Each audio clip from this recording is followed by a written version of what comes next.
Hello? Chat? Are we back? Hello? Can you hear me, guys? Chat? Can you hear me? Are we cool? Are we good? Are we back? If we're back, type 1 in the chat. If we're back, type 1 in the chat. What the hell happened? Oh my god. Oh my god. Wait. Wait, everything's messed up. Hold on. No, that's insane. Chat, are you guys here? Oh man, that's insane. What just happened? Oh, if I have to do all that again, we're not doing it tonight. If I have to do all that again, we're not doing it tonight. That's all I'm gonna say. That's all I'm gonna say. If I have to do all of that again, we're not doing it tonight. I swear to God. I swear, bro. I swear. Let me just check. Where is it? Game.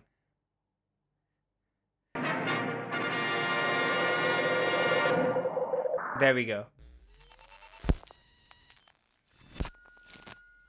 I'm so sorry, guys. I'm so sorry. I'm so sorry. I don't know what the hell happened. Honestly, I don't know what the hell happened. I don't know if the game crashed. I don't know if everything crashed. I don't know. I think it most probably is Windows update. Which is weird because I didn't get like any notification. Please.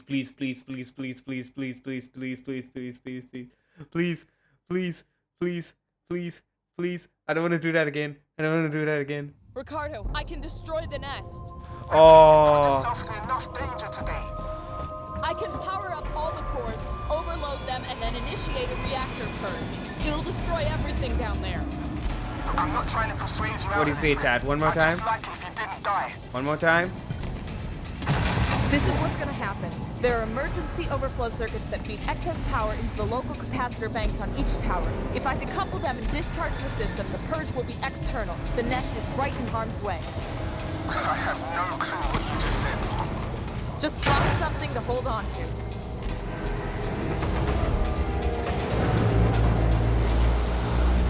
Oh.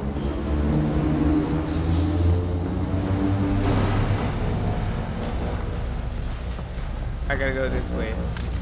In the meantime.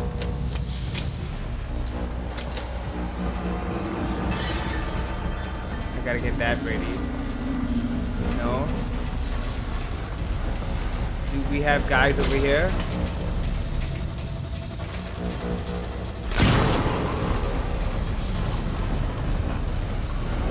Here? No?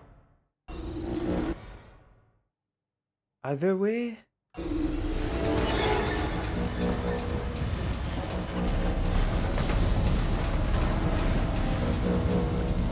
Okay. 37. Okay.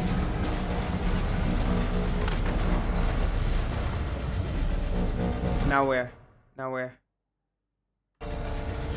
That way? Okay. Oh no, we didn't load.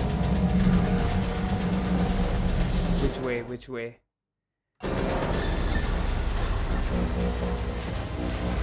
Let's do a circle, chat.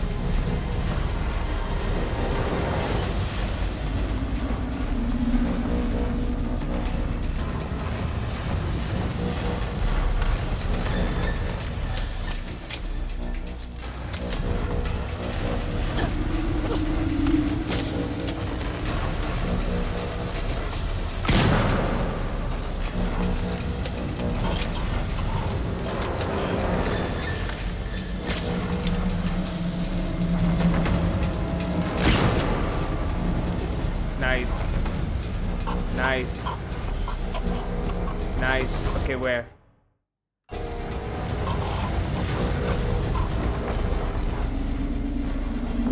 Okay. Oh no, I'm panicking. Oh. Okay. More.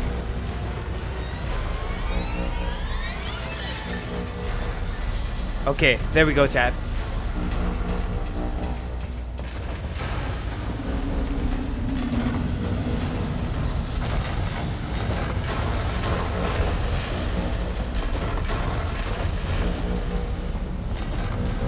We're going, chat. We're going.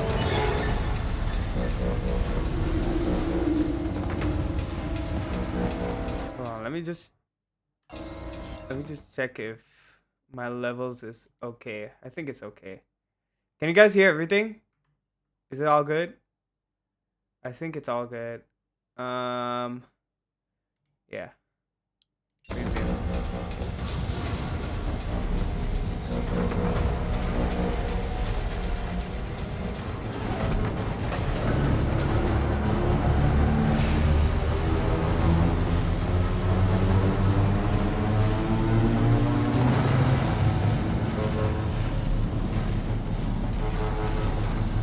I don't care anymore. I'm just running and gunning. I don't care.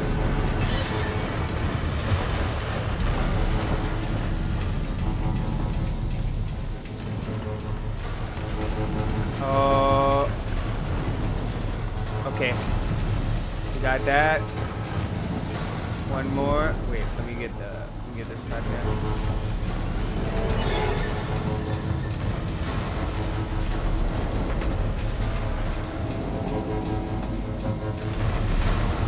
We have to do this. We have to do this.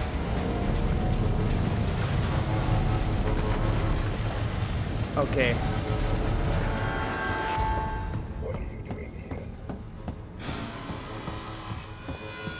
There's more. They're coming. They're coming, Chad. We need to be ready. We need to be ready. Okay. Okay. Central control. Where's central control?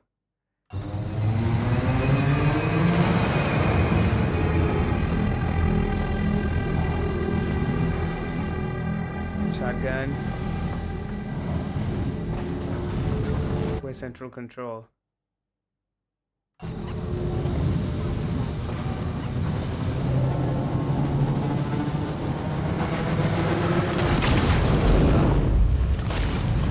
Oh no. Run, run.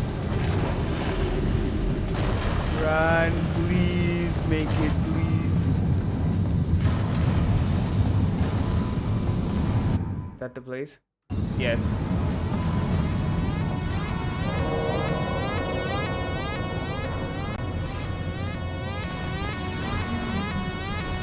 Okay. Oh my god. Oh my god. Oh my god. Did we do it, chat? Did we do it? I think we did it. I think we did it.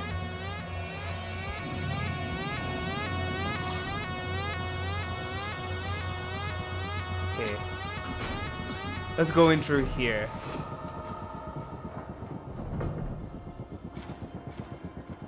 What?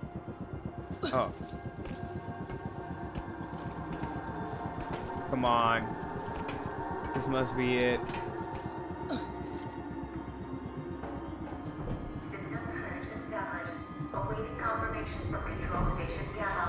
Here we go, chat. Here we go. We're making it out. We're making it out.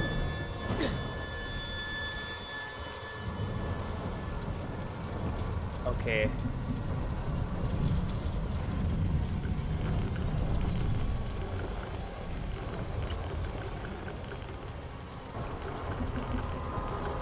what? How?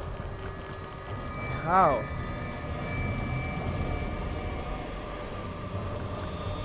Okay. Ricardo, I'm about to purge the nest. Hang tight.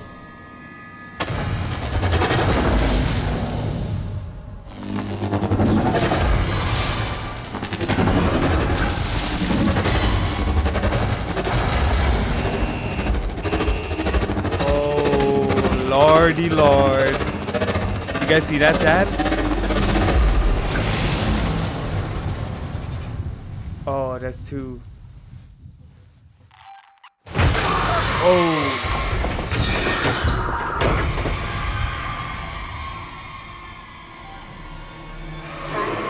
Hazard level maintained at Omega. Oh, what do we Multiple do? unregistered life forms detected throughout Sevastopol. Oh, Power levels what do throughout we do? Sevastopol compromised. There's still some on the station. Shit. Huh. I'm sorry, Ricardo. Just get back to the Marshal Bureau, Rip. Please. How do we do that? How do we do that?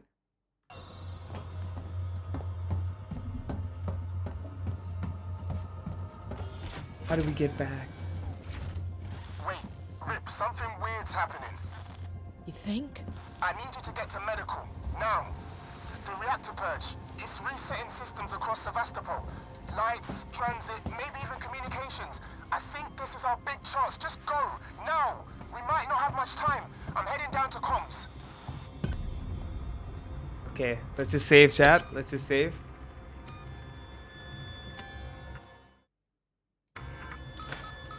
San Cristobal Medical Facility. Okay. Which one is it? Which one is it?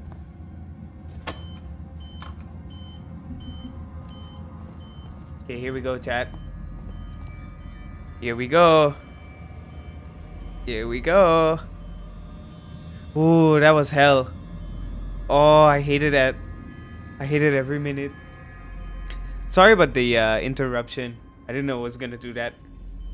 Didn't know Windows was gonna in the middle of the game at the most crucial part. Insane.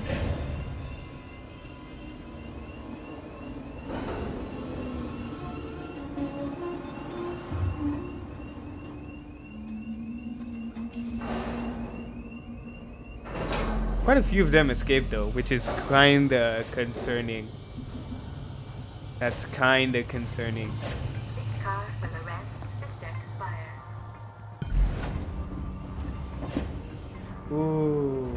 14 mission done, Chad. 14th mission done. Ooh. That's crazy. Station serving 60 communication technologies, tech support services, and Gemini exoplanet solutions.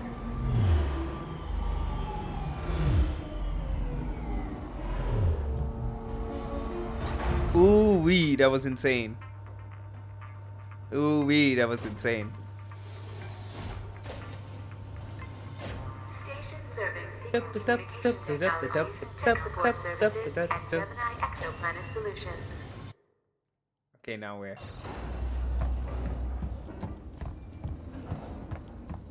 Festival Tower?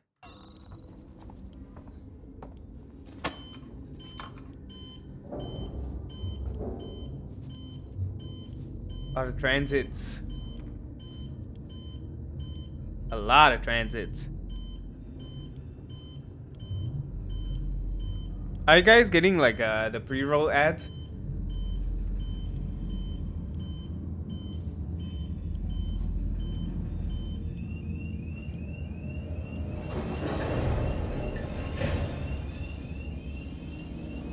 Come on. Hurry up. Hurry up, I didn't save. Hurry up. Open up. Please do not be connected to equipment unattended.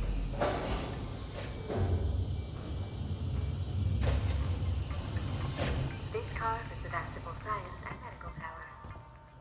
Skim it. Here we go. Another one.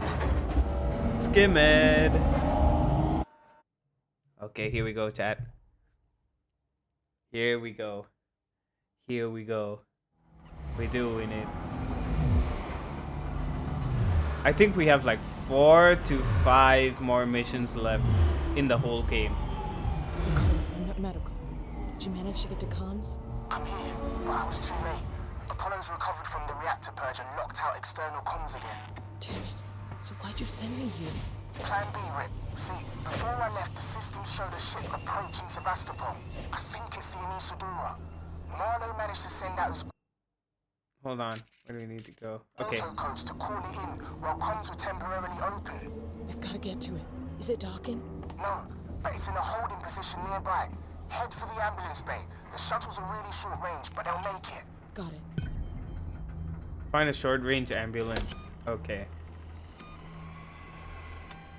Oh no. I hear them. I hear them. Oh, I hear them, chat.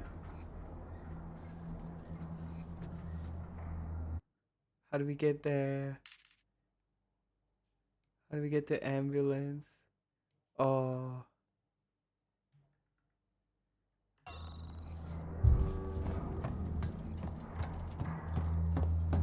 Okay, so it's this way.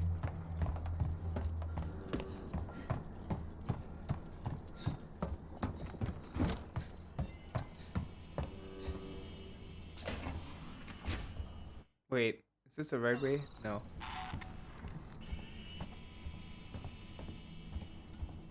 Use ion torch. Okay, here we go.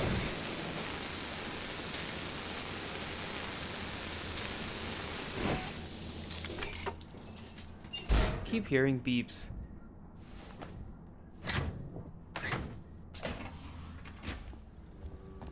Oh, my heart is racing, chat.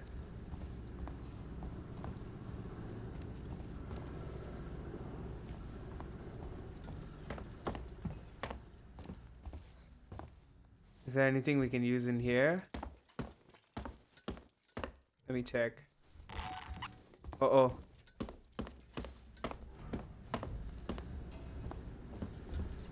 I don't want to find out. You know what? I don't want to find out. There's probably more of them crawling around. Oh. Oh, no. I see a launch on my terminal. Marlowe's already taken one of the shuttles. It's really getting a number on this place. Okay. Where do we go? Okay, we have to go that way. So... do I go this way?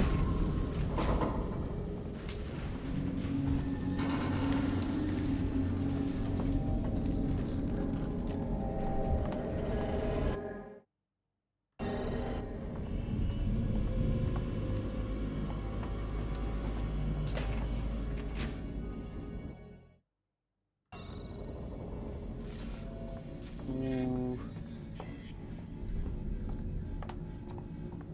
This is hella creepy, chat.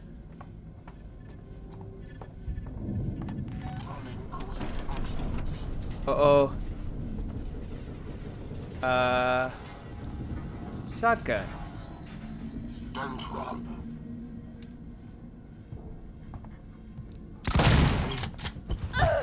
Oh. Don't do it to me. Don't do it to me. Not now. Don't do it to me. Ugh. Don't do that.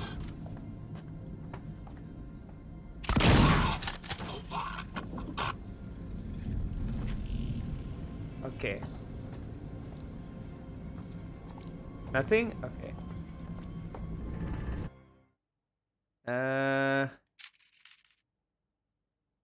Somewhere there.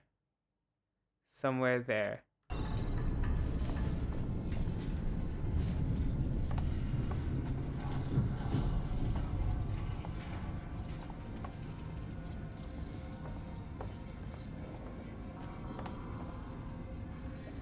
What is this? What is this? To crisis stabilization. Another elevator? Okay, I guess we gotta come back there.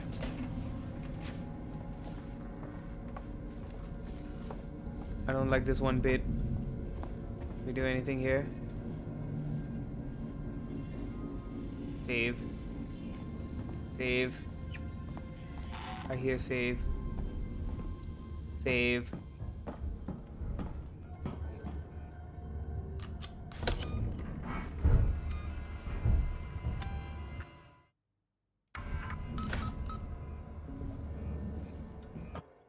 Are we going the right way? We need to get that way. We were there earlier, I remember. Ambulance. We're gonna get an ambulance. Damn, my access tuner isn't powerful enough. Marlo got through. There has to be a way.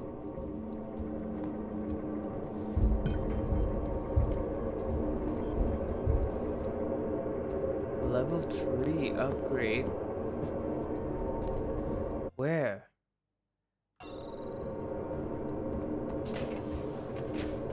Somewhere in here.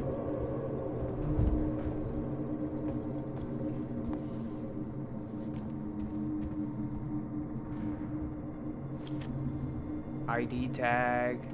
What's this?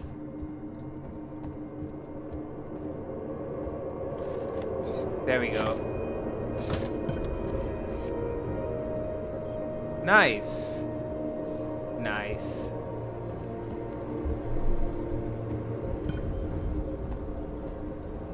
Hack the door and board the shuttle, okay. Flashbang.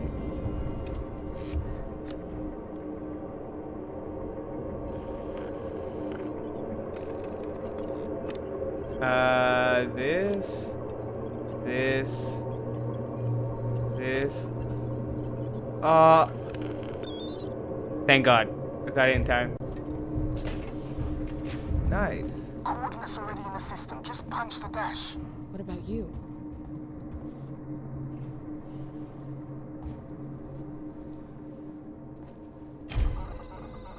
Okay. Oh, relax. Kick back, relax.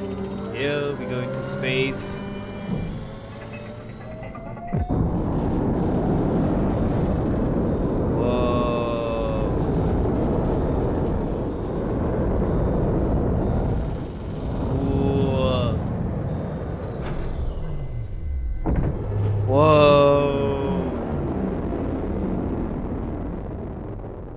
Okay. Nice. Nice. We did it, chat.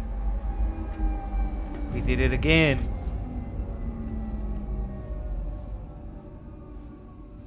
Okay, are we in the old ship? Ricardo, can you hear me? Out of range. Not sure how much longer the link's gonna last. Uh-oh. The link's gonna last. Okay, now what?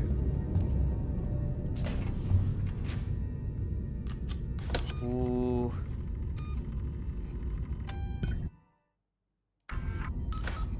Explorer and Isadora.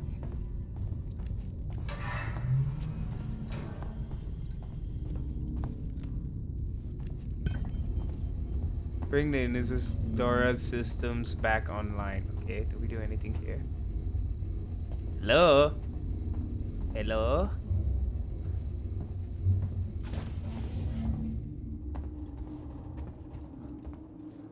Bruh. Chat, how are we feeling? We feeling good? Feeling good? Feeling alright? I think we may have broken our losing streak. We've barely been scraping a living the past couple of years, and the Anisadora is starting to look like the wrecks we salvage. Can't say the crew's been faring any better. Then we found that flight recorder. It belongs to a ship, the Nostromo, Weyland-Yutani property.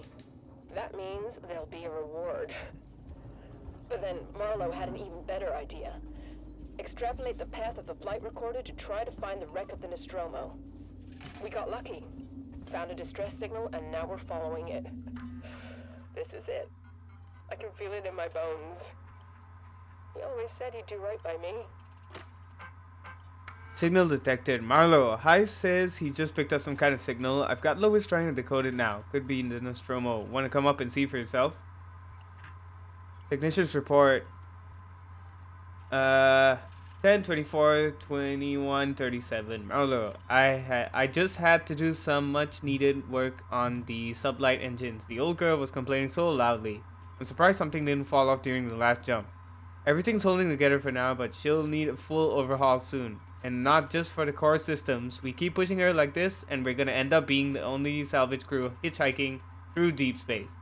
It's gonna be an expensive job, so let's hope you're right about that beacon.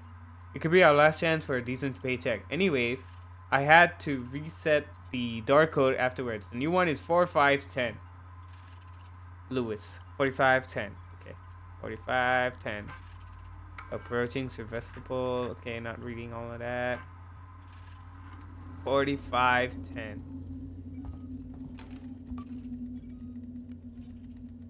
4510. Thank you, Spore and Sivin. Thank you, guys. Congrats, you guys got first. You guys get first. I'm giving you both first. You're first in my heart. You're first in my heart.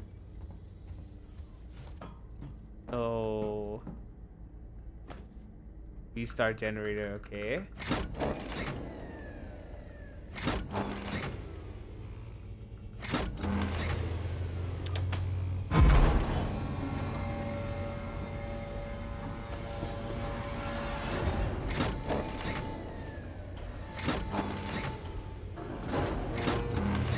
Okay, we're in business.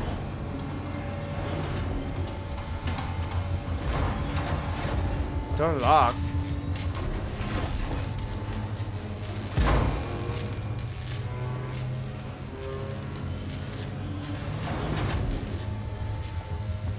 Door locked? We're trapped?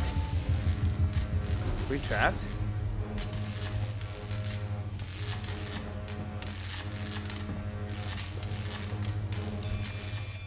Okay, we gotta do this. Ooh, it's new.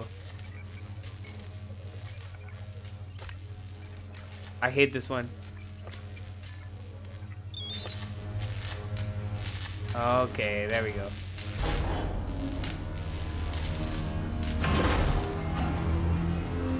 Ooh. Come on.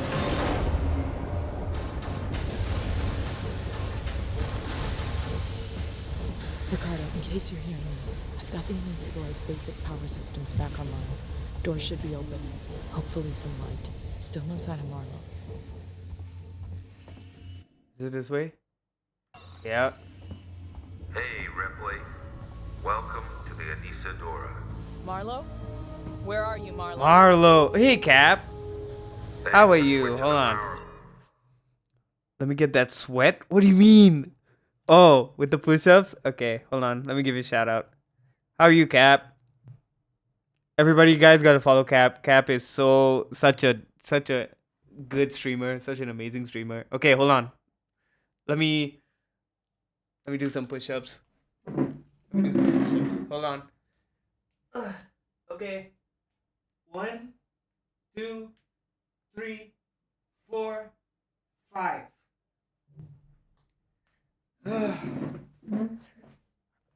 Okay, done. Done. I'm good, my friend. How's the isolation going? Man, I had the craziest jump scares today. This is the most scared I've ever been in this game. This was the most terrified I was ever. Back on. And then You we were say playing good one job. part, I and all of a only sudden needed my online Windows decides to temporarily. update. So the stream I have cut. some things to fix. All of a sudden. And I was like, oh no. And then I had to do that part again. Thank God it wasn't the alien part. Because I would have been like, nope, we're not doing it. I would have been like, nope,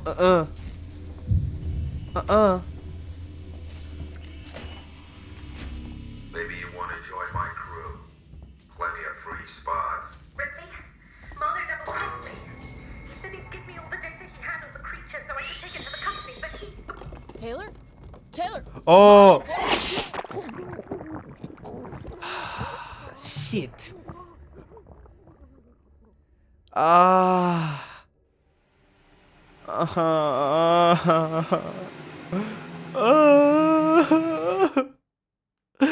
This game is killing me. This game is killing me. Oh, I gotta do all that again. Oh, I gotta do all that again. You gotta catch my Twitch anniversary song. I took like a week on it. On Sunday? Oh, this Sunday? Okay. If you can't make it, I'll post it in the Discord after stream. No, I'll be there, bro. I will be there. I will be there. So, is it Saturday? Oh, wait. Sunday. Okay, so... Is it your Sunday night? Because it depends on the timing. It depends on the timing. I'm getting a splitting headache from this game. This game just gave me a headache. I got a splitting headache. Splitting.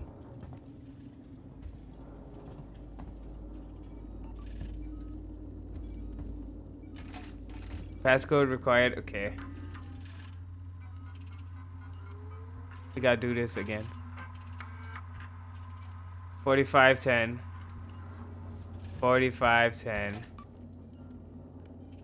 45. Oh my god. Don't do this to me. 4510.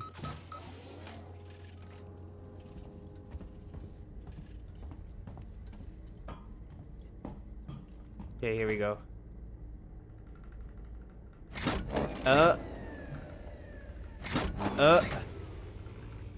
Hey. I'll be on all day and we'll probably play it multiple times. Think pirate power ballad. Wow. Say that 3 times. Pirate power ballad, pirate power ballad, pirate power ballad. Pirate power ballad, pirate power ballad, pirate power ballad, pirate power ballad, pirate. Pirate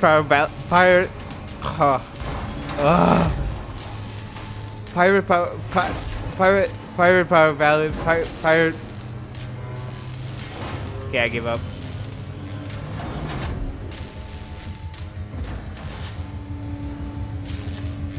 Pirate power ballad, pirate power ballad, pirate power ballad. I can't do it. Can you do it? Pirate power ballad, pirate. Peter Piper picked up Piper. Hold on. Yeah.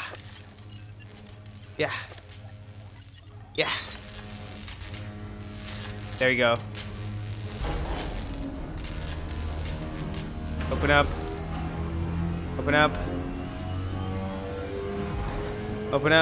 Impromptu pirate power ballad. Nice. I can't wait to hear it, man. I can't wait to hear it. I'll try to be there. Ricardo, in case I will try my very best to be there. Lucidore's basic power systems back online. Doors should be open.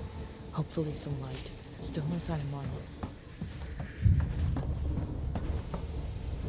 Hey, Ripley. Welcome to the Anisadora. Marlo? Where are you, Marlo? Thanks for switching the power back on. You saved me a job. I only needed it offline temporarily. I had some things to fix.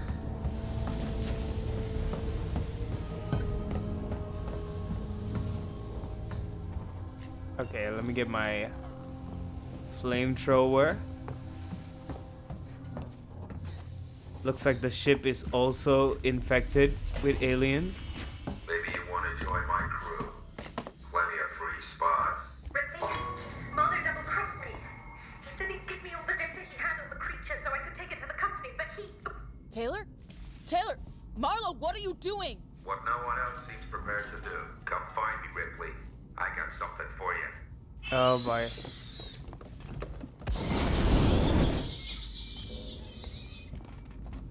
I hate the face huggers. How do I get through?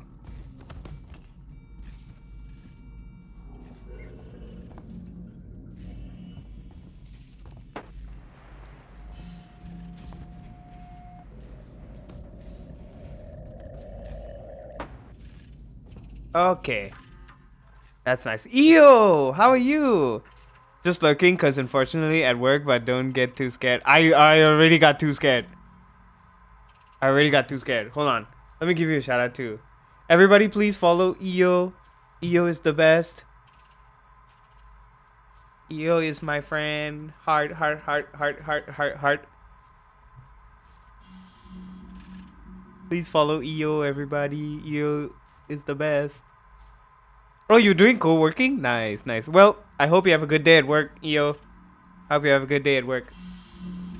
What? Okay, log 543374. Whatever it was that attached itself to Foster is dead. I found it on the floor by her bed, all curled up like a spider. Foster said she felt fine, but I insisted on putting her into hypersleep. That thing must have done something to her, but maybe I could slow the process. Sevastopol's the nearest station, so I'm gonna get her checked out. Quarantine will be a problem, but I figure the Nostromo flight recorder may be the ticket in, whatever we have to do. Okay. Error. Operation not permitted. Anisadora, this is Marshal Waits of Sevastopol. Thank you. I'm gonna try LMAO if you're still live when I'm on lunch. In a bit, I'll stop back by. Okay, no worries. And I can't compromise security No worries, for no worries. unscheduled vessels. However, in the light of the property you found, I will allow a small number of your crew to dock via a short-range shuttle. I must remind you that Sevastopol is entitled to a cut of any reward for return of said property once it's on station. Let me know your decision. Waits out.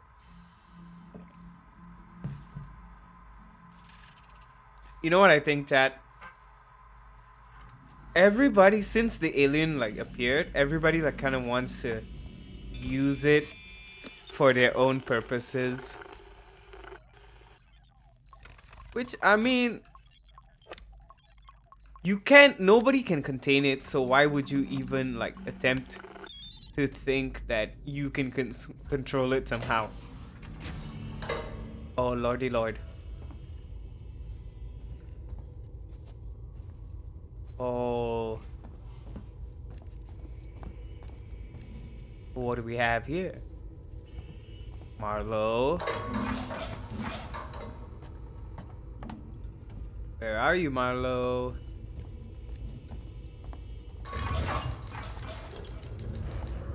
Whoa. Whoa. Whoa. I tried to save Foster. Brought him to Sevastopol. Broke all the rules, getting her ashore. That was stupid of me. Stupid. You don't beat this thing, Ripley.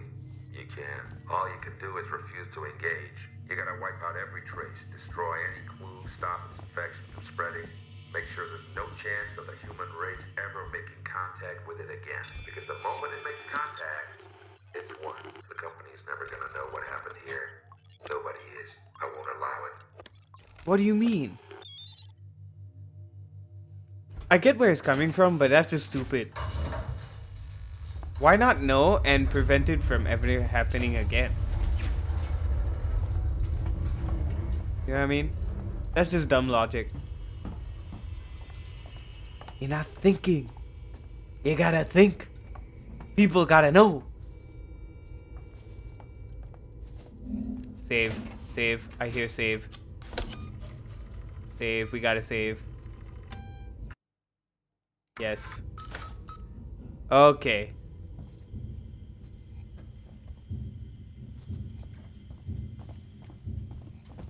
Here we go.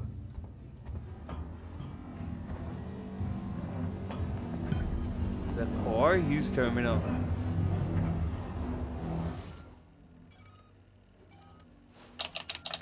That scene.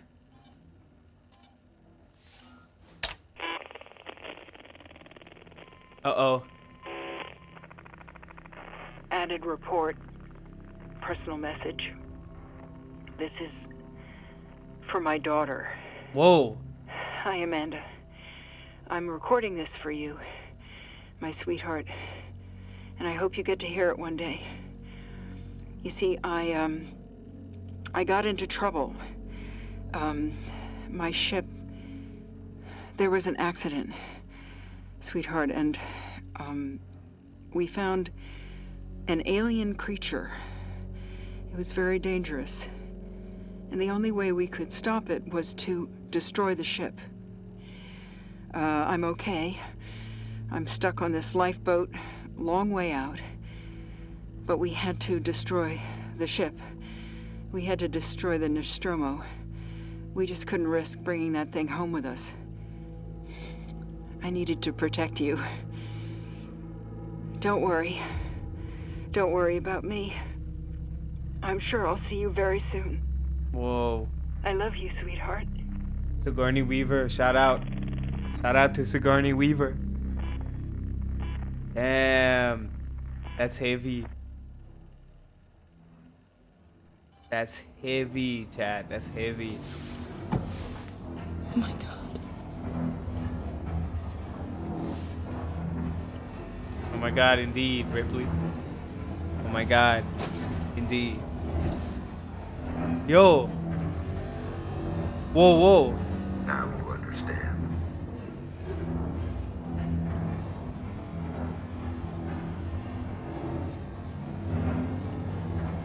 And you will blow the fusion reactor. That'll turn the reactor into a goddamn nuke. You'll destroy the ship and the station. It will annihilate every trace of that creature. Ripley, it's the only way. I can't let it live. And Nah. let the company have it, or they'll just start the whole thing over again. Nah.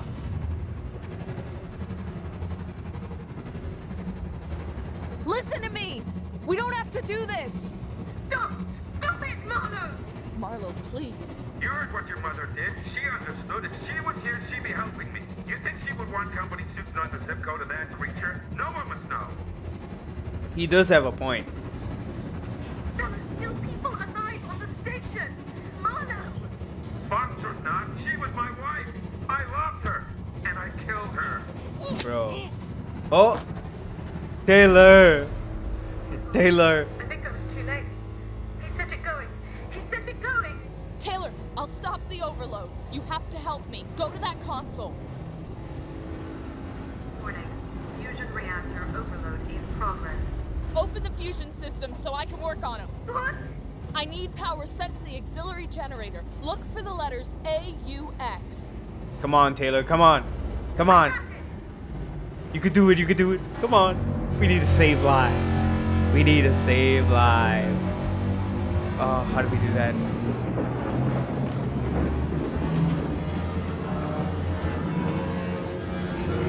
How do we do that? Okay, here we go, chat.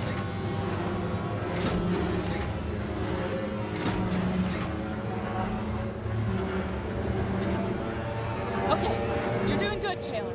Now switch the maintenance terminal from auto to manual. Come Do you see on.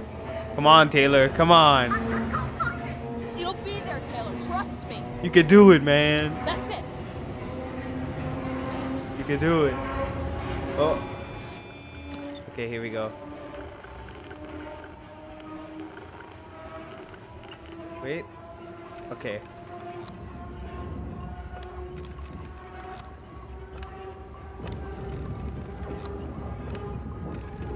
Okay, there we go. Oh.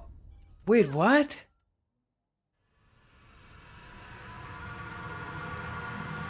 What? No, I have to do all that again?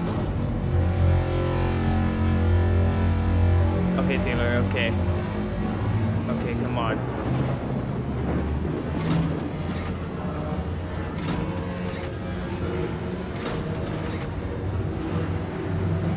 Okay, Taylor, come on. Okay. I'm ready to go. You're doing good, Taylor. Now switch the maintenance terminal from auto to manual. Do you see it? It'll be there, Taylor. Trust me. Trust me, Taylor, come on.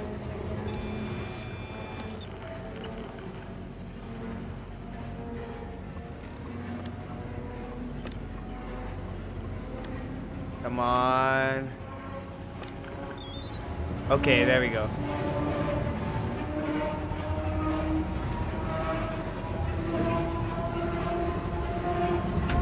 D. There we go. That's it. We did it. Yeah. You did it. We did it. We did it. I don't understand. Primary systems collapse. Total system-wide cascade failure. Uh-oh. Fuck! Marlowe forced an overload. The ship's gonna tear itself apart. Uh-oh. Critical collapse. Run, Taylor, run. Critical collapse. You gotta run, man. Oh, she's dead. Oh, she's dead. Warning. Open. Warning. Critical collapse. Ooh. Warning. Critical collapse. We gotta get out of here, Chad. We gotta get out of here. No, please. I'm too young to die. We killed all those aliens. I can't die like this. Not like this. Oh. Come on, Ripley, come on. Oh my god. We need to get the hell out of here, Chad.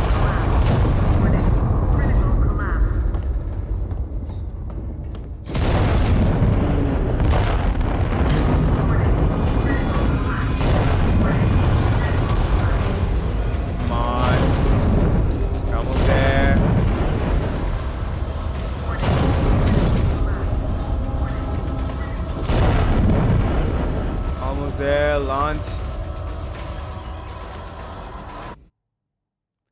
Ooh, 15th mission done. 15th mission done, Chad. 15th mission done. That's crazy. 15th mission done. Ripley, the Anisadora blast took out the orbital stabilizers. We're about to fall from the sky. I'm trying to contact the Torrens, but the comms are still locked. The ambulance you just docked is screwed. The Torrens is our only way off this. Uh-oh. Find a way to contact the Torrens? The broadcast from the lane just updated.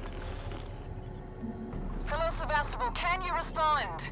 We just saw a ship blow on your starboard side, took out an entire orbital stabilizer array. Oh no, I gotta do it again. I'll do it again. Please, tell us what's going on in there. We can take survivors. I'll leave this channel open. Torrens out. What? What? Hold on.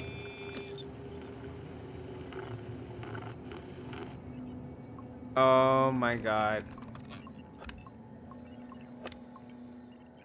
Oh, why did I do that?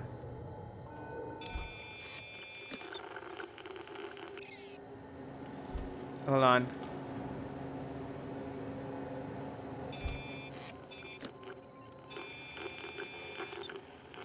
Ah. What is going on? What is going on with me?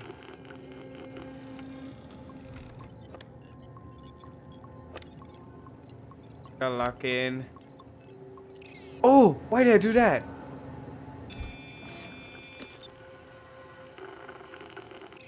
Why did I do that? Ugh.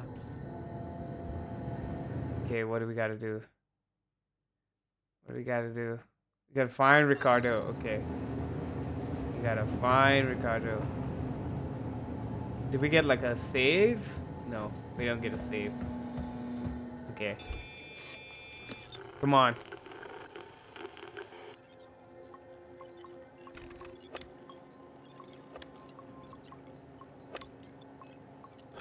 One more. Okay. Thank goodness. Hello. I'm here. Maybe here. Ion torch. Let's go. The bad boy.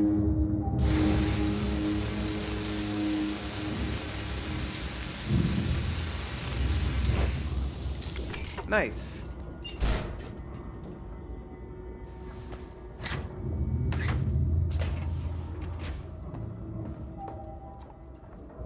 Is this open? Elevator not open. Okay. Open up. Welcome to Seeks and Communications. Please sign in at reception. Is it this way?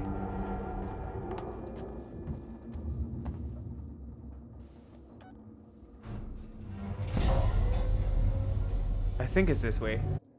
I think we're going the right way. I think so. Let me do a quick ad break, chat. Let me do a quick ad break. Ad break. Ad break time.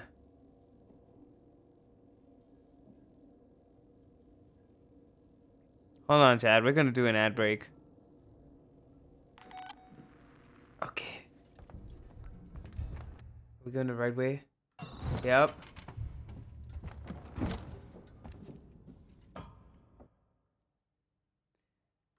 Wait, no, it's the other way.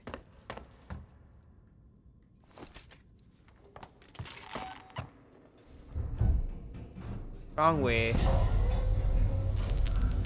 Wrong way. You saw nothing, chat. You saw nothing. We are going the right way now. We are going the right way now. Find a way to contact the torrent.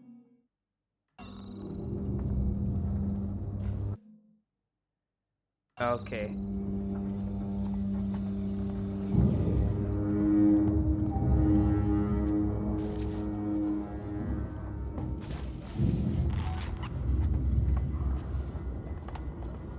Wait, didn't I come through here? We've got company. Season security just came through. Guns in hand, not friendly. I had to hide under a desk. What do they want? The Torrens. They heard the broadcast. They want to contact it. I think they plan on taking it by force. Can they? No, comms are still out. Steer clear of them though. They're dangerous and desperate. Okay, but how do I get to you, bro? How do I get to you?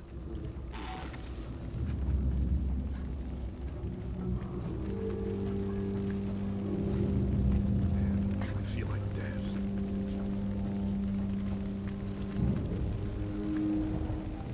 Dying from smoke. Ooh.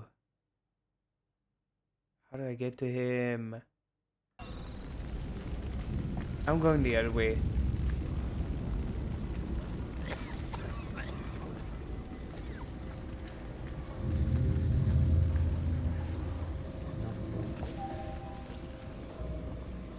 Can't trust it.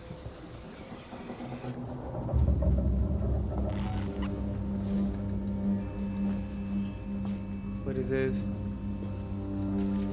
Gotta hate this place. Remind me why I agreed to this contract.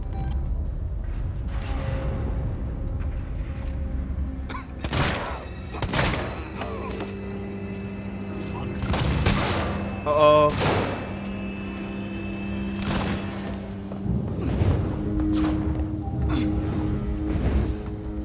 Uh-oh.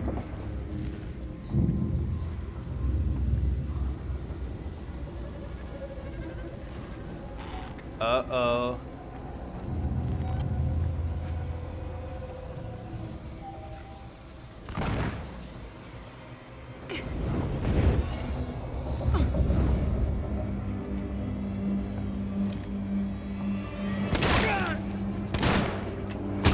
Oh my god.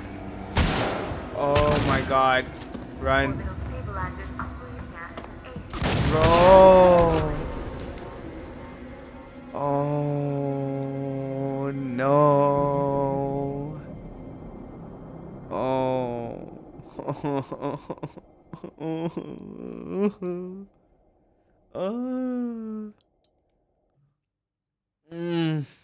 I want to do something else, chat. I want to do something else. Ricardo, Ripley, the Anisadora blast took out the orbital stabilizers. We're about to fall from the sky. I'm trying to contact the Torrens, but the comms are still locked. The ambulance you just docked is screwed. The Torrens is our only way off this. Yeah, I'm gonna quit here, chat, for the game. Then we can do something else. But that was chill. That was chill. I remember I had something here that I wanted to show you guys. Hold on. I wanted to watch this with you guys. Nope, not this. Not that. Okay, yeah, this one. This one might be chill. This one might be chill to watch. We can watch this. And then end it off at this video, you know? End off today at this video. Wait, something. Okay. Okay.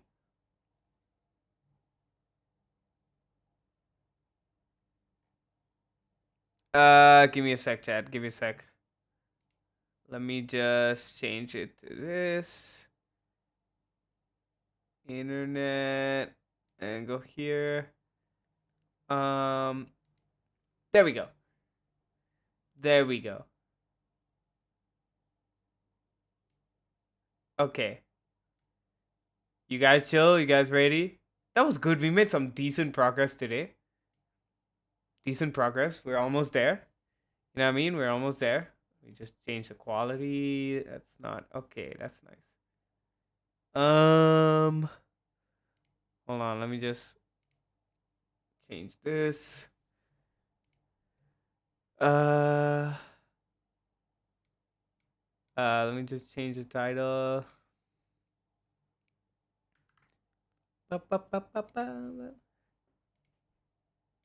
That was the most anxiety-inducing one I've had.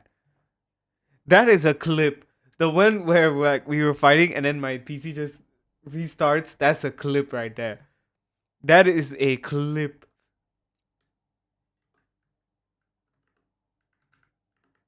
YouTube React.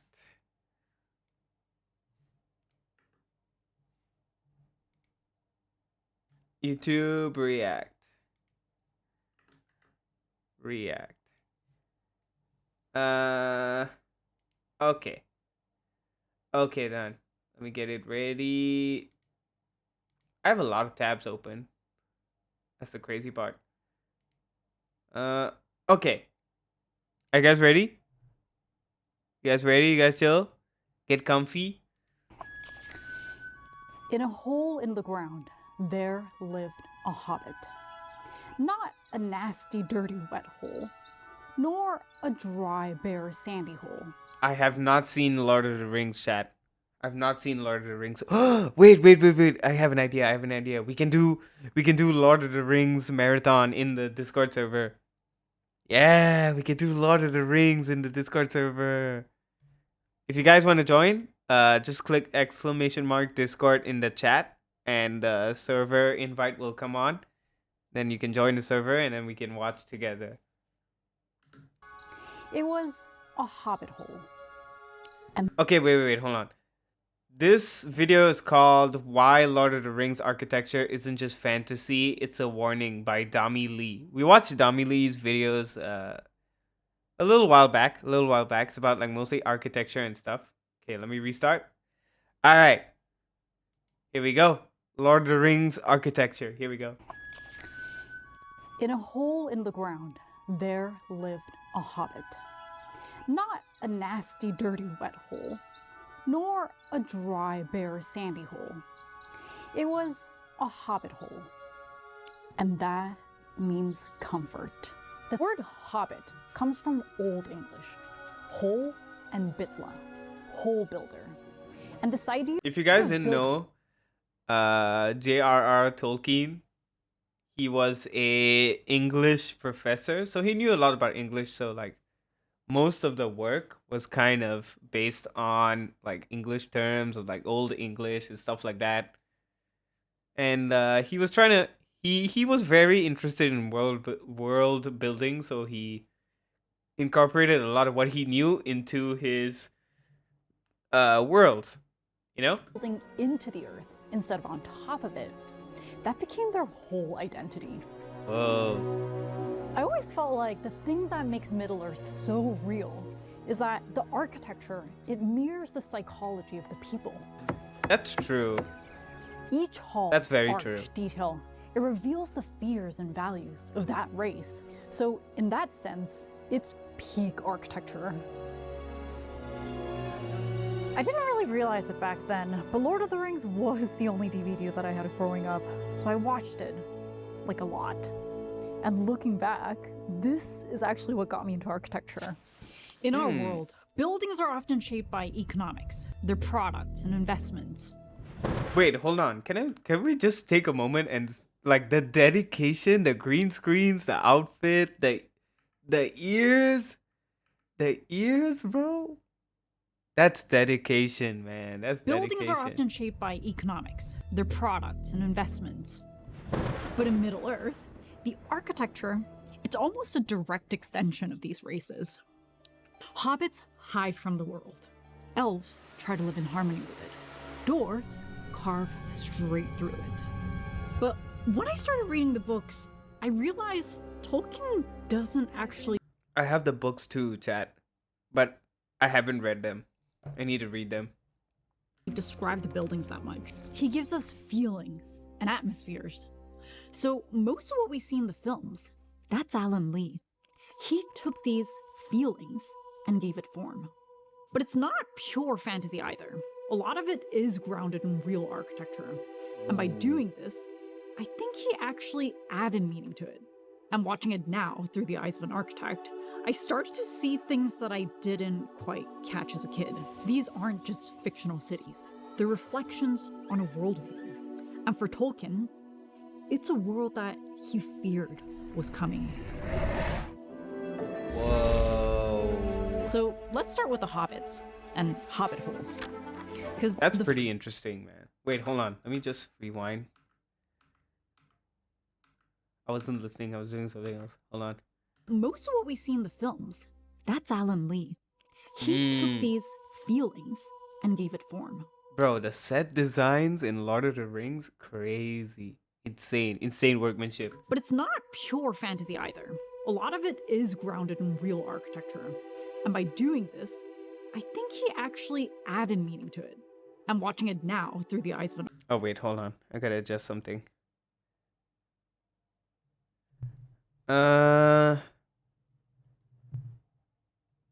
Just chatting.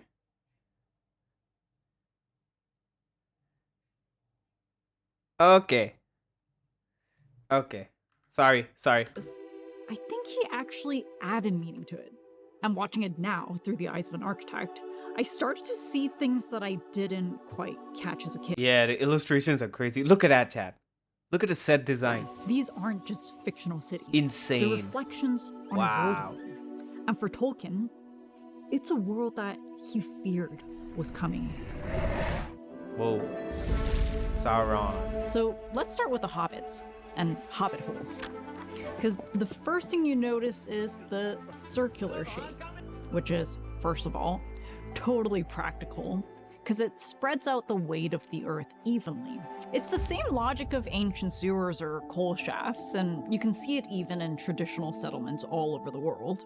But it also taps into this human instinct to burrow into the earth for warmth and protection. And I can feel that. I can see that. Of being held by the land. Psychologists call this prospect and refuge. Whoa. We feel safest with shelter at our backs and a clear view up front. Apparently that's why we push our beds into corners facing the door, and we have this tendency to carve out little nooks when we're in open spaces. Tolkien probably never thought about the neuroscience, but he definitely understood the emotional power of a good hole. That makes sense. And the hole of all holes is Bag End, the dream home of Bilbo Baggins, who's the richest hobbit of all. But the thing is, Bag End probably doesn't need to be round, because it's perched on top of a hill, so there's not a whole lot of weight pressing down. So the shape, it's more of a flex than anything. According to Tolkien, the poorest lived in burrows of the most primitive kind, with only one window or none. But Bilbo's house has multiple entrances and big windows and rooms big enough for a wizard. Just look at these details. This curved paneling and the wainscoting and these turned wood columns. They all require the hands of a skilled craftsman. So Bag End is really more in line with a country estate, and Comfort elevated to quiet wealth. It's essentially cottagecore, this romanticization of the simple cottagecore, handcrafted woodwork and hand-woven. I remember when that one was blowing up, cottagecore. I remember, I feel like everybody was like, "Oh, I want to go to the country, and I want to live out my life." Some people, yeah, I get it. You know what I mean? That's what they want. I wanted that for a while. But some people just hop on the trend because it's cool and like it looks nice and aesthetic. And then, but they've like never been to a farm and stuff like that. In fabrics. But behind that simplicity is the quiet luxury of time and skill and land. Ooh. It also draws straight from the arts and crafts movement, which was this reaction or rebellion against this wave of mass production in the late 19th century. Morris and Ruskin argued that factories were stripping away the dignity of craft and severing people from the joy of making things by hand. They even called it a moral crisis and a threat to what it means to be human. So maybe the design of a hobbit hole, it's not just an aesthetic or even a practical choice, but a quiet form of resistance. Tolkien says the hobbits, they do not and did not understand or like machines more complicated than a forge bellows, a water mill, or a hand loom, though they were skillful with tools. So maybe it was a stance, a tiny but a deliberate stance against the machine. Makes sense. Power to the people. Power to the people. But the DNA of a hobbit hole comes from real-world earth homes, Nordic sod houses, where thick layers of turf. These are so comforting, Chad. There's something about it, you know. It's so comforting.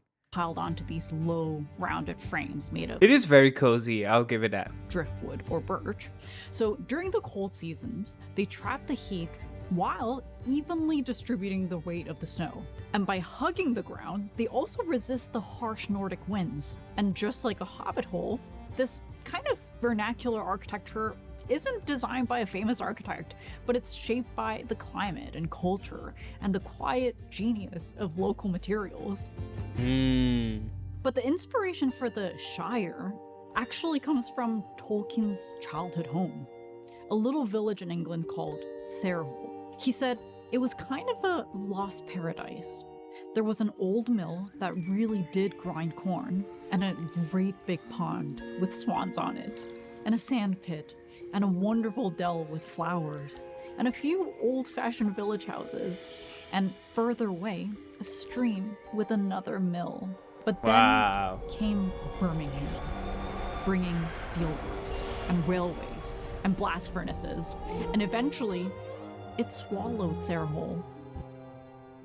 Oh no. So maybe the Shire was his answer, and his final defense against the machine. But even so, in the final chapters of The Lord of the Rings, in the Scouring of the Shire, he rips away this illusion of safety. When the hobbits return from their journey, they find their home razed to the ground, and their friends are enslaved by the orcs. Sam actually says this is worse than Mordor. Much worse in a way, because it comes home to you. And because it is home, and you remember it before it was all ruined. Maybe it was Tolkien's way of that is kind of worse. That is kind of worse. You feel everything around you, like everything you've known, just gone. And then they're like, should we even have gone at all? Showing us even this last green place can fall. And maybe the only That's crazy, Chad. Is thinking they're going to be safe forever. But there was a place in Middle-earth where this green place resisted. Their house was a perfect house. Whether you liked food or sleep, or storytelling or singing, or just sitting and thinking best. This is how Tolkien describes Rivendell. Rather than talking about specific architectural details, he describes the elven realms with more of a feeling. But for me, watching these movies as a kid, the elven realms, like Rivendell and Lothlorien, were the most magical and most memorable parts of the whole thing. And I think it was the first time I actually look at that. felt beauty. And the films are largely based on the concept of Alan Lee, who translates these feelings of timelessness and ephemerality and hidden beauty into built form. And he creates He does do a world good that's job. in perfect harmony with nature. Yeah. You can tell. Which is why he does go into great detail to describe one particular tree. He says, Lothlorien is beautiful, because there, the trees were loved. And there are no trees. Oh wait, chat. Hold on. Let me take a quick break. I want to show you guys this thing. I want to get this for the next Gundam. I don't know if you guys can see it. Hold on. I'll show you. Hold on. I want to get this for the next Gundam. Hold on. This one right here. This one right here. G-Fred. G-Fred. I want to get it, man. Because it's like, it's very similarly designed to the one we built on stream. But I want to have it so we can be like, yeah, a team dynamic duo. You know what I mean? Batman and Robin. You know what I mean? So I want to have it both on top of my PC. Just being like menacing, you know? I think that'd be sick. Was it this one? No. Was it this one? No. Okay. Like the trees of that land. And by Wait, what did no she say? trees, like the trees of that land. And by trees, he's talking about the great Malorn trees. First of all, these Malorn trees were massive. The tallest was about 200 feet in Lothlorien, but in Numenor, they can get to almost 600 feet high. And the leaves, they're broad and beech-like, with deep green on top and silver underneath. So when the wind blows, the canopy shimmers like 1,000 small mirrors. In the fall, they turn into this beautiful gold, and they stay like this all winter. Only in the spring they start to fall, and it creates this blanket of gold on the forest floor. And almost immediately the tree starts to bloom, these fresh green buds, and it creates this double canopy of past and future. And it's actually this cycle that gives Lothlorien the name the Golden Wood. The fact that there's that much detail gone into like even the changing of the seasons and the trees. Man, Tolkien is a genius, bro. Tolkien is a genius. The Golden Wood. They're also the leaves used to wrap lambus breads. And Tolkien went into such great depths to describe these trees, because these trees are the core of the lives of the elves. In fact, the entire city of Galadriel is literally suspended on these trees, on what Tolkien calls flets. Flets are these wide platforms that are made by lashing branches together and laying down wooden planks, which are woven around the trunk instead of nailed through it. But a tree doesn't stand still. So what happens when it grows? Or if the branches sway in the wind? I know it's a fantasy, but how would you build an entire city that grows with a forest? That is kind of true. Are root bridges in India. The villagers carefully guide the aerial fig roots across the rivers, weaving and pruning them for decades. And it becomes a kind of a living structure. Okay, I never knew this. This is kind of cool. I never knew this. Flex with the seasons, and they can repair themselves, and it can grow stronger year after year. And they eventually become strong enough to endure the heaviest monsoons. But of course, in Lothlorien, the structures are suspended off these trees. So they might actually have ways to tighten or loosen the supports as the trunk expands, using flexible joints or lashings made of rope. Nothing like a rigid steel beam, because it could crack the tree when it grows, but only structures that can bend or shift. So what you get, it's a I want to have a tree house, chat. We need to have a tree house, and we need to put a studio in there. We need to have a studio tree house. city that feels like That'd a be cool. dream. Just imagine. You making music, and then you're like, yo, we in the tree house. We gotta climb down. You know, that's an AC. We got the bass. Boom, boom, boom, boom, boom, boom, boom, boom, boom. You know? It'd be sick, man. Light trickling down through the golden leaves, and halls and walkways that hover above the forest floor. It's an entire city that never touches the ground. You know, you don't need the entire fellowship to do a hobbit hole or a dwarven cave. You can do it alone using Twinmotion, who's also the sponsor of today's video. No. Oh. Twinmotion is one of the easiest visualization tools you can I thought it learn. was Blender. Everything's drag and drop. You can paint the grass or scatter the props or place fully animated characters in seconds. And the real-time visuals are Is that super CDog realistic. VA? Wait, hold on. Is that CDog VA? Is that Connor? You can paint the grass or scatter the props or place fully animated characters. Wait, it looks like Connor. Wait, hold on. They used the photo. Let me see. Come on, show me the photo. Come on. Oh, okay, it's not fully Connor. animated characters in seconds. And the real-time visuals are super photorealistic. Things like weather and light and reflections, which we always have a problem with. All of that updates live. And by using the ambient system slider, you can very quickly shift the mood of the scene.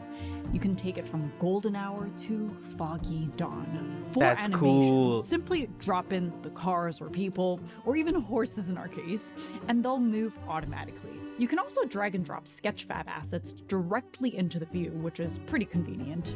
All of Chat, this or Blender? these render elements, you can easily This or export them and Blender? keep them organized using Layer ID.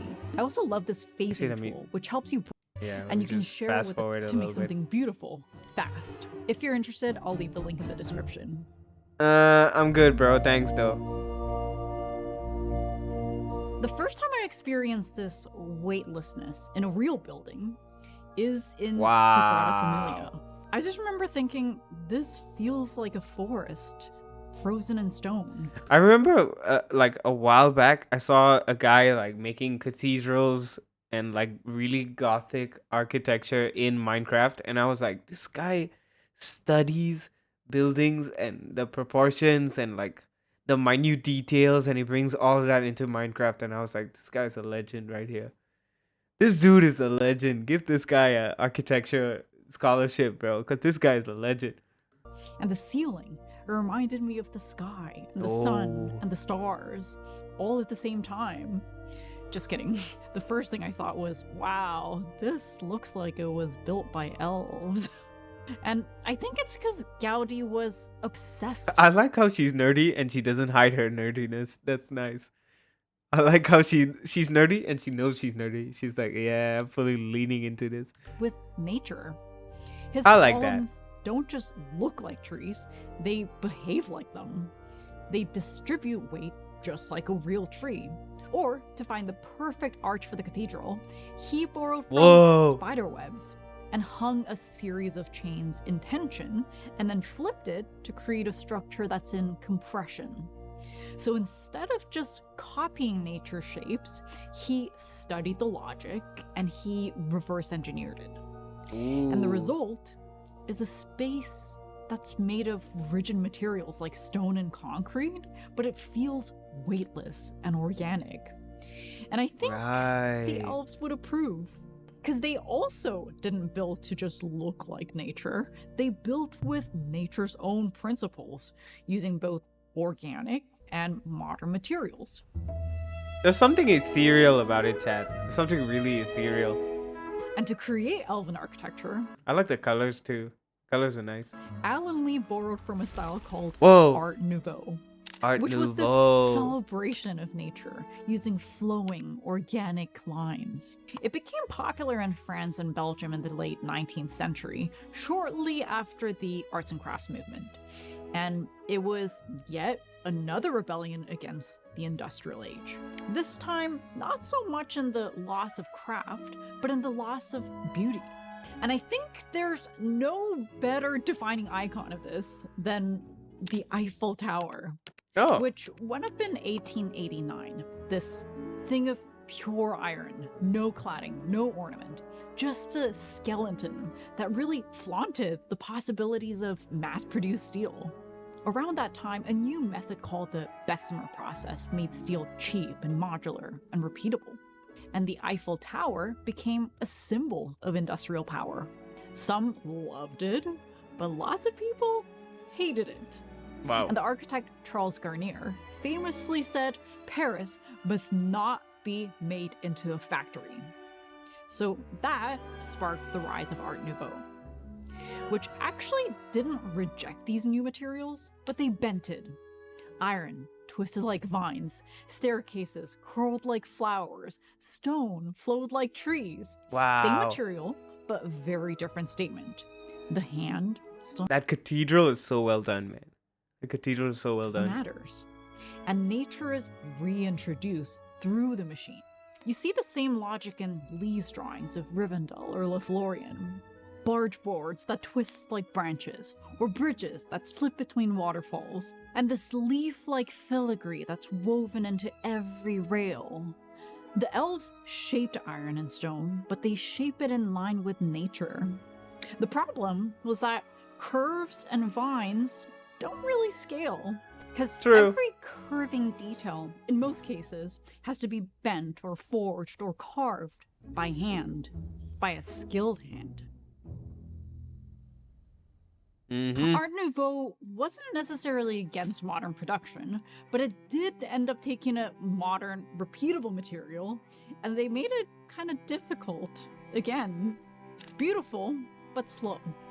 And it was just too slow and too expensive for a world that wanted speed and scale. Now, Elven architecture is actually really similar, but with one key difference. Time isn't a constraint.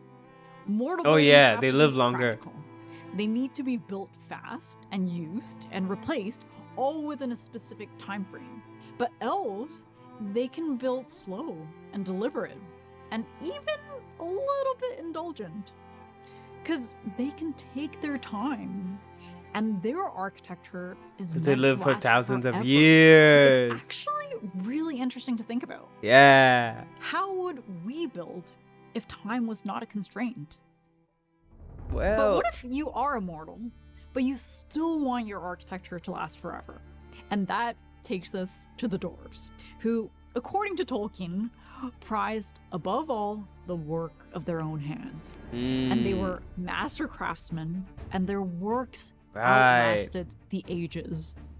Now, when we were researching this, we found this theory online that elves are Art Nouveau and dwarves are Art Deco.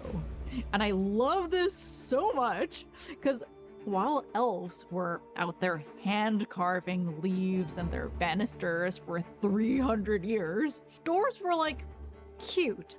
But have you tried chiseling a skyscraper into a mountain?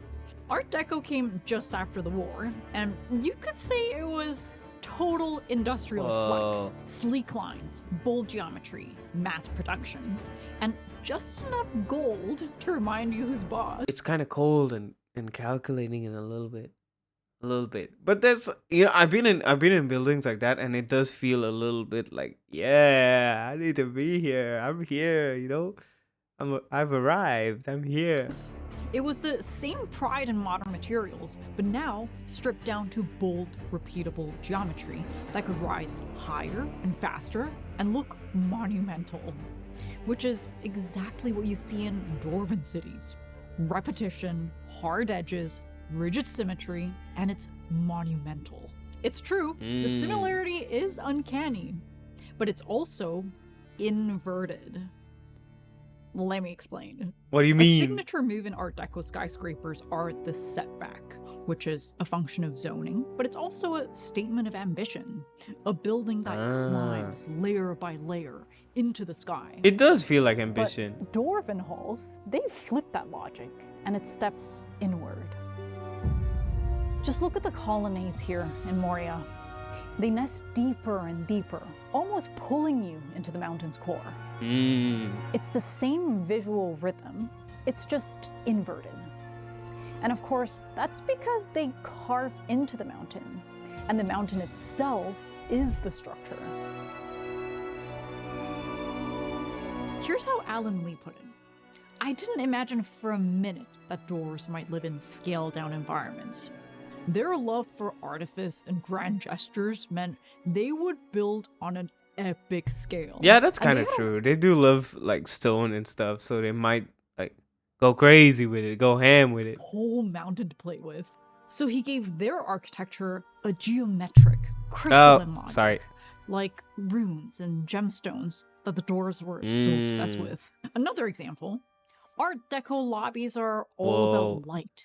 They really glow with skylights and polished brass, but dwarven halls, they swallow the light. Alan Lee said, when he first read about Moria, he actually found it terrifying. Thank you for the lurk, Sivin.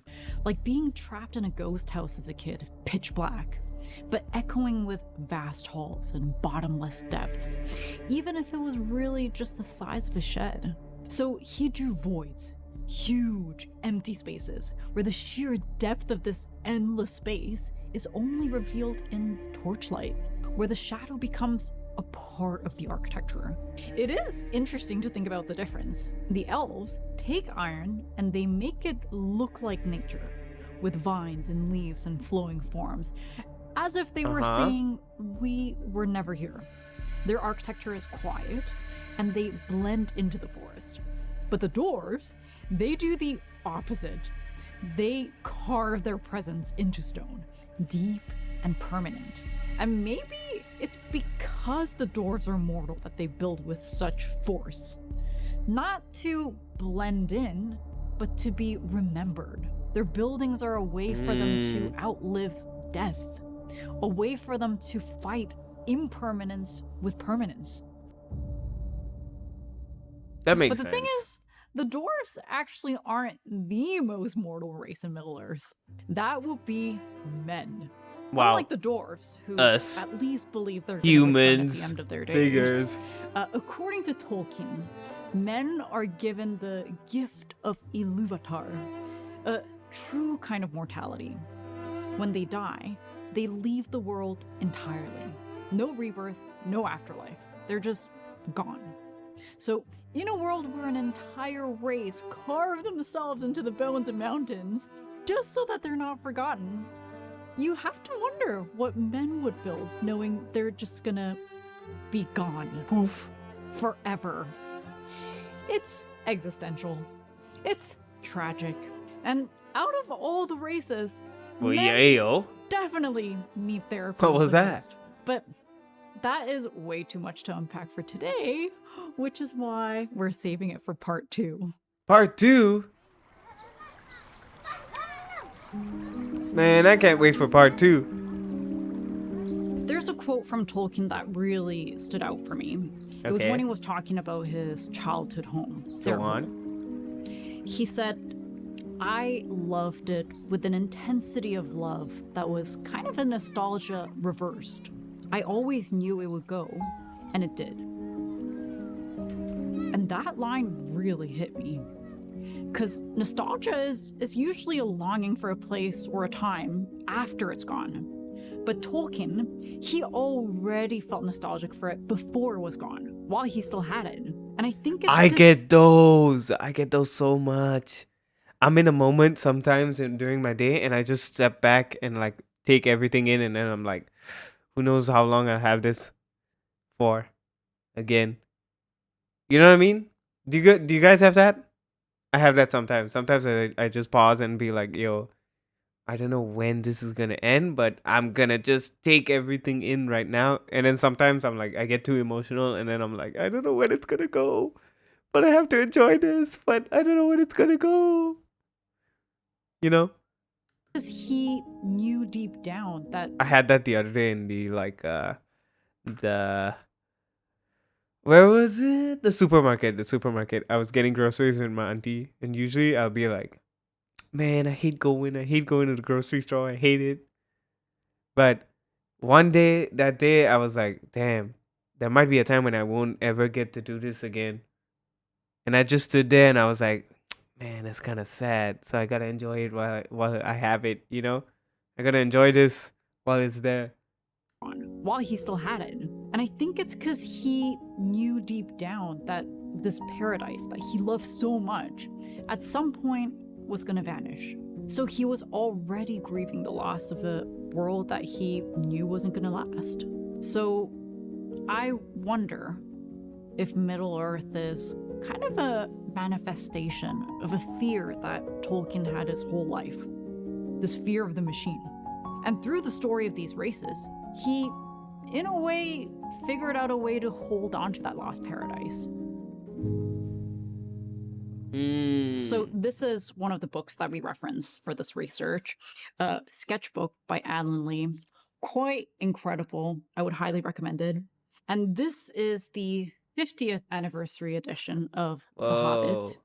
And it is full of beautiful illustrations. Whoa. If you guys are interested, I'll leave the link in the description. What would we do with a drunken sailor? What would we do with a... Okay. Damn. Okay, Chad. That's a good video. That's a good video. Okay. What would you guys like to see next? What would you guys like to see next? Would you guys like to see anything? Any videos you guys would like to see? Ooh. Wait, hold on. How to prepare for architectural school? Bro, I don't know. I don't want to know.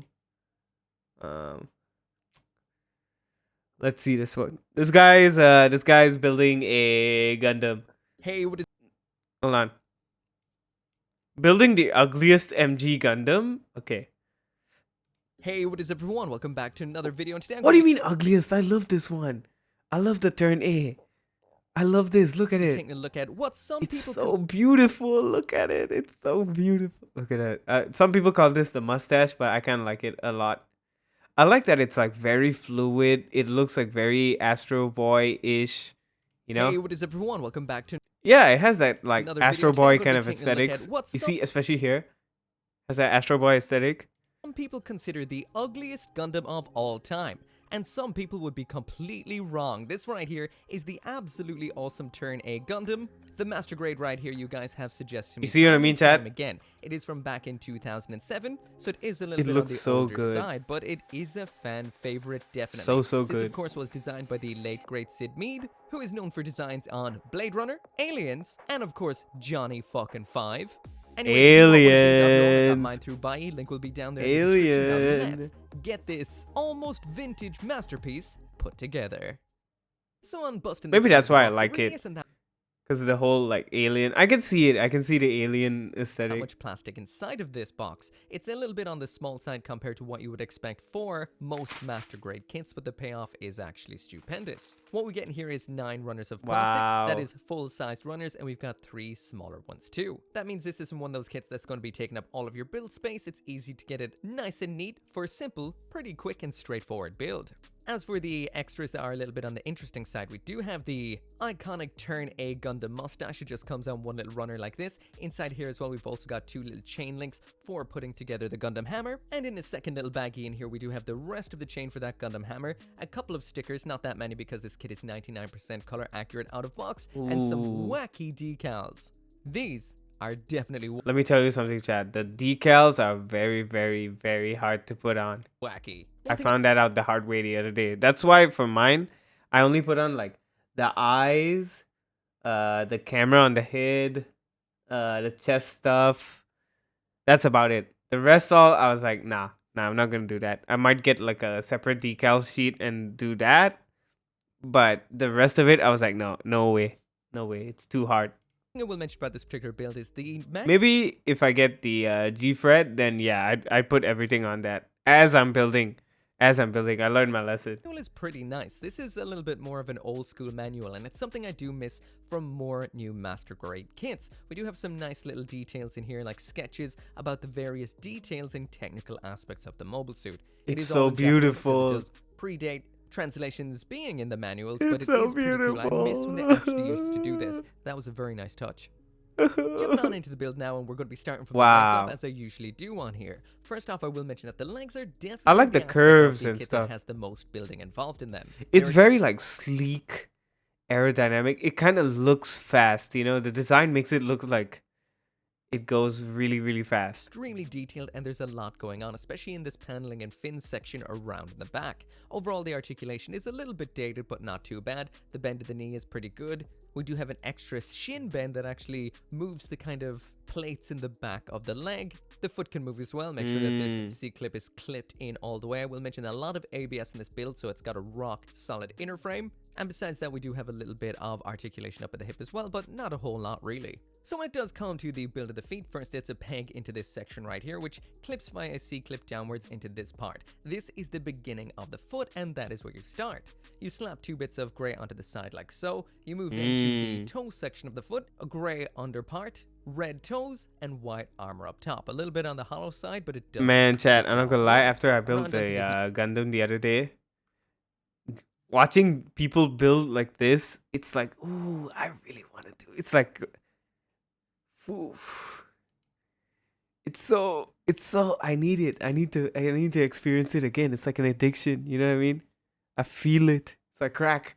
And white armor up top. A little bit on the hollow side, but it does the job well. Around onto the heel then, again we've got a grey mechanical looking section and 2 plates of white armor. These all attach together now, these 3 pieces. That's the heel via a very strong C-clip and a kind of double C-clip for the toe. Everything is made out of ABS, so these crack together with good grip strength. You now work your way into the upper leg. The right and the left leg build almost like mirror images of each other, so these are 2 completely different builds. You don't build them simultaneously. You start with the thruster veins in the back of the legs. These almost vent looking structures are very nicely designed.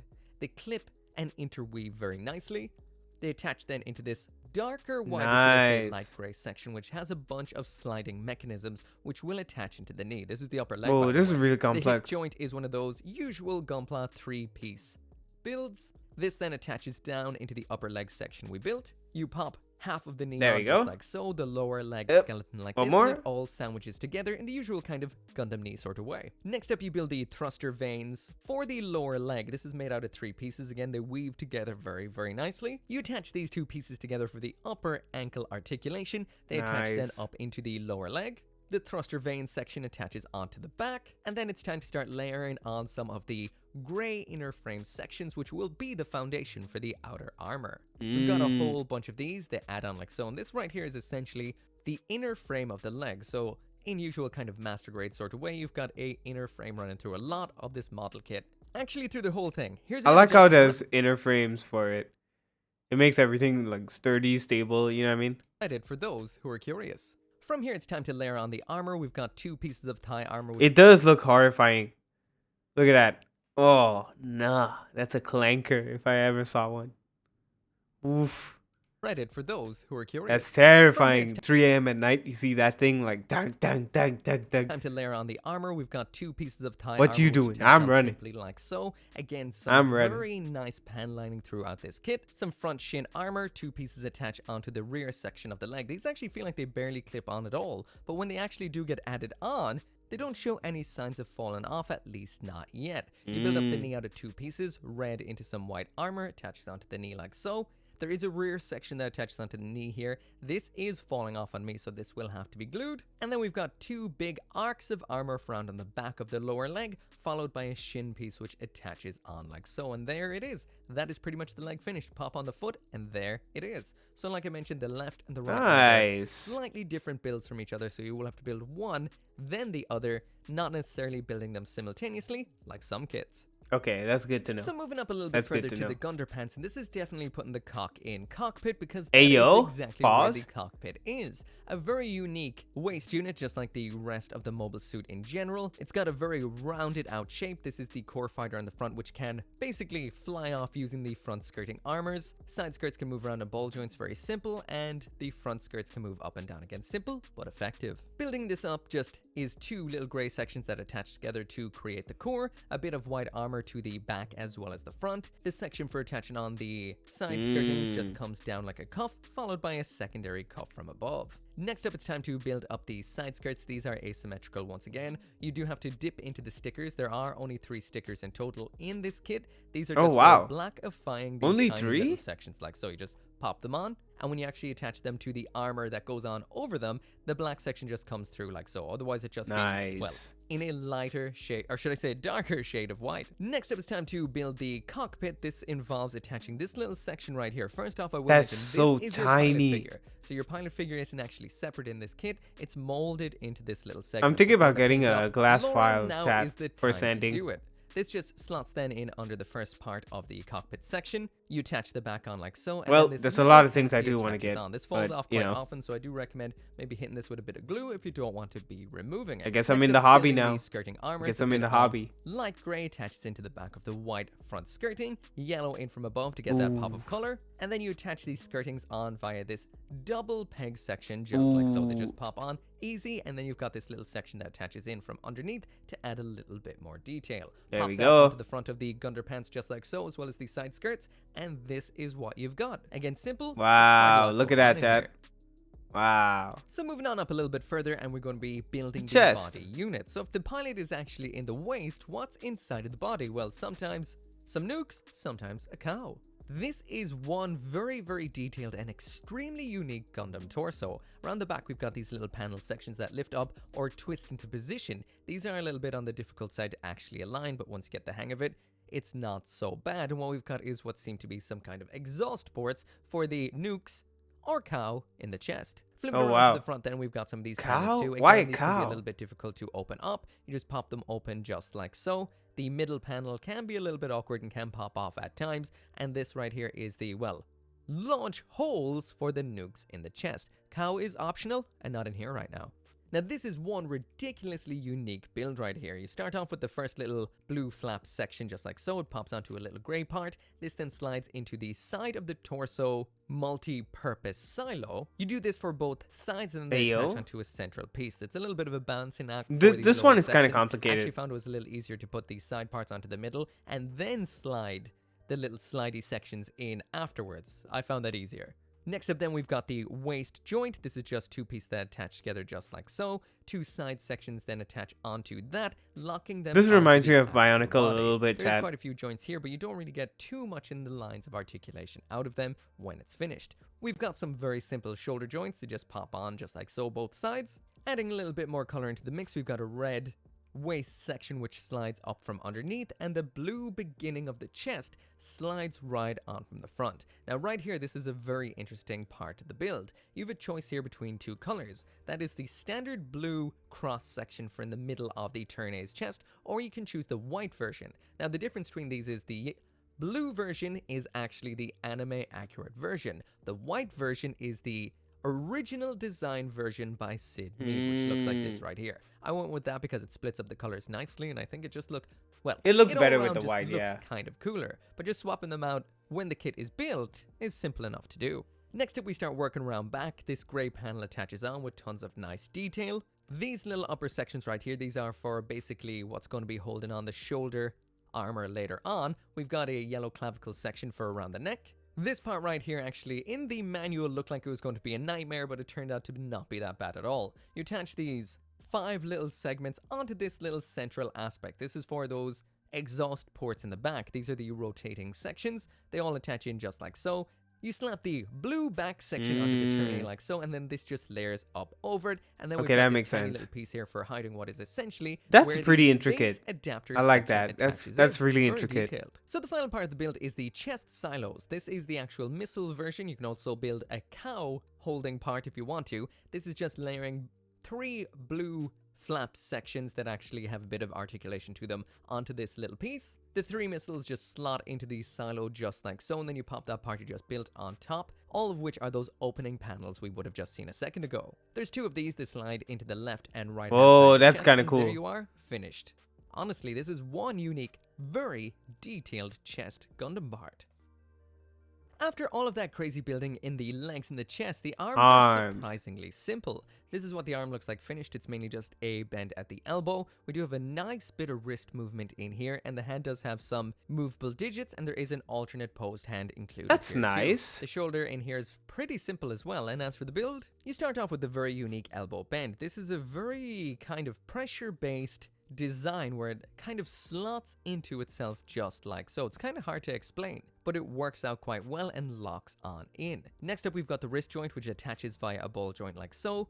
The cuff armor in white attaches on like this, and then you slide the larger forearm armor section down over it all. Next up, we've got another interesting joint aspect. This is the other part of the elbow joint, and it attaches in a very similar way to the lower section. Again, like nothing I have ever seen when it comes to Gunpla. The shoulder joint in here is surprisingly normal compared to what we've just seen throughout the rest of the arm, just 3 pieces attached together like so. Okay, Next yeah, up that's then in pretty here is the normal. hand, and this does have articulated fingers, but in a kind of old school sort of way. This is neither the worst nor the best. It's somewhere almost between what we would have seen with master grades like the Easy 8, which are a little bit on the older side, and then middle year master grades like something like the Exia, where you had the 3 fingers attached together with ball joints. So these are separate, but they are on a kind of cylinder. They can be hard to attach That's together, very so hard. here's a little bit of a tip to do it easily. Wrap the middle finger in blue tack and use that to stick the left and the right finger onto it just like this. This will hold it together so they're not falling all over the place on you. You can hold the blue tack and then slide it into the hand where it needs to go. The index finger and the thumb, these are independent on ball joints. That's so actually they hold smart. themselves in pretty well, and then you just pop the back of the hand on like so. I don't know, remove the Chad, blue but tack, like and it's all attached together getting it easily. out, Otherwise, getting there the might be a blue lot of tack out. fumbling and the potential of some lost fingers. The upper arm armor is all one segment. This holds into position with that shoulder joint we built earlier I on. wouldn't It do that. kicks I in don't know nice if I and would well. do that. And finally then the hand With the attaches blue on tack. via a ball joint. Just like with the arm, these shoulders are very, very simple. First up, you build the shoulder flap, which attaches onto a central aspect from behind like so, and gets sandwiched on with an armor panel. An upper armor panel attaches just above that. This little moving flap aspect attaches onto the inner section of the armor. You pop on this ring section, which goes around the He's probably shoulder filming for joint, followed by a hours, big chat. armor panel like so. These both then attach together by a really unique design, almost like a clasp that attaches onto that circular aspect and moves around it while you're actually posing the Gundam. So that's pretty unique. And speaking of unique, engineering, this might be the chat. most unique and polarizing Gundam head of all time. This seems to be an either you love it or you hate it head. I would say if you do hate it, build this kit and see if it changes your mind. First off, you reach for what is the third sticker inside of this box, which is once again a black sticker, but it's not the black side you're using, it's the foiled underside. This is for attaching on the back of the clear eye sections like so. okay. Because this kit right here, this master grade from 2007, has fully color separated eyes. Hell, that is impressive. The mask section attaches on over this clear part like so, and there you go, color separated eyes with a reflective back layer. Nice. The red Gundam Oh, that's a eyeliner pretty part interesting way of attaches on doing under that, this. the reflective front eyes. and rear sections of the head armor pop on top of that. These 2 pieces, which make up the neck, attach together just like so. These attach onto the bottom of the head in the way necks do. And then we've got an upper mohawk section which attaches onto the top of the head. A rear mohawk section which attaches into the back. And then the iconic Turn A mustache slaps onto the front of the face just like so. And there we go. The most polarizing, opinion-splitting Gundam head that has ever existed. It's so good, So when it chat. comes to the I final love build it. of the Master I'm Grade one of those Turn A that love Gundam, it. all connects together in the When I usual first kind saw of it, I way was for like, the most what is part. Legs that? pop onto the waist pops onto the body. The only thing that's kind of unique is the way these shoulders attach on. They actually slot on over the shoulder joints and then connect into the back of the torso in some tiny little joints. Then you pop on the arms and the head. I and that's need this, pretty much man. the I need this Turn A Gundam, finish. chat. Before we take a look at this, I though, need this. there are some accessories This is so also cool. inside of the box. The first of the accessories in here is the beam rifle, just like the rest of the, well, suit. This is unique as well.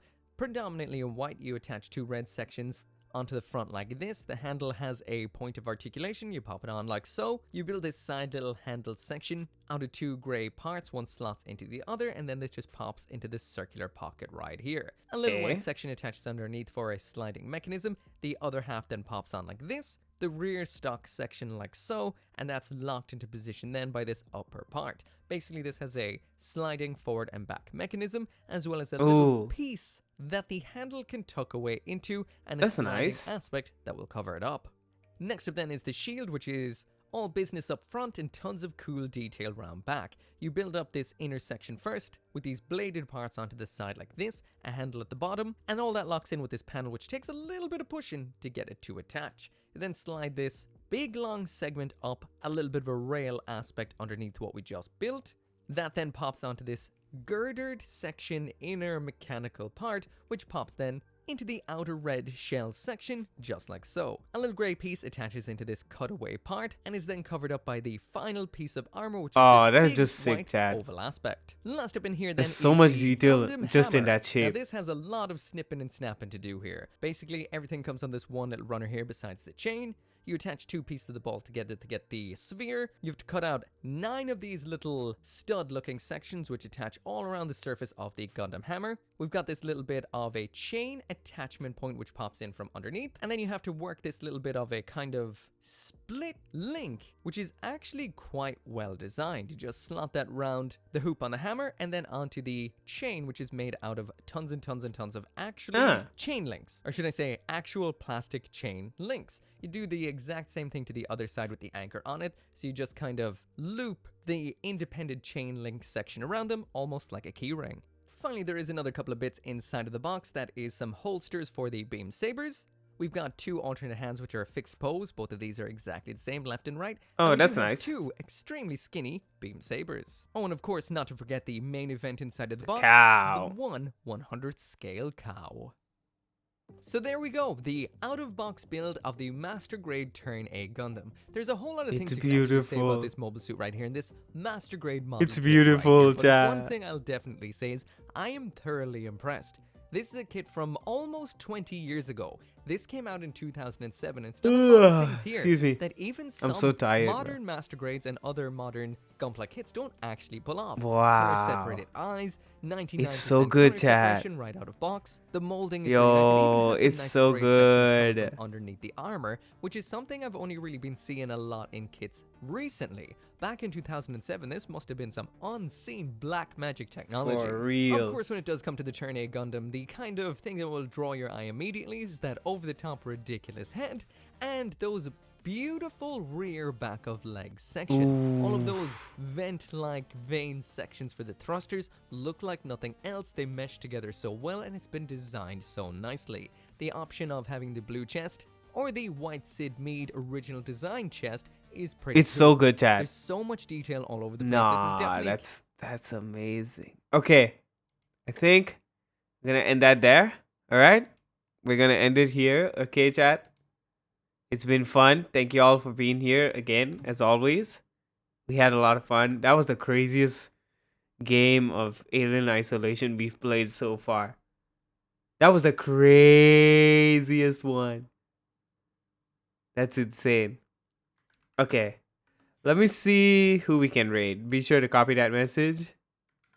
If you want to join us in the Discord, just click !Discord in the chat, and then you can join us for Discord. Okay, let me just see here, chat. Hold on. Who are we gonna chill with?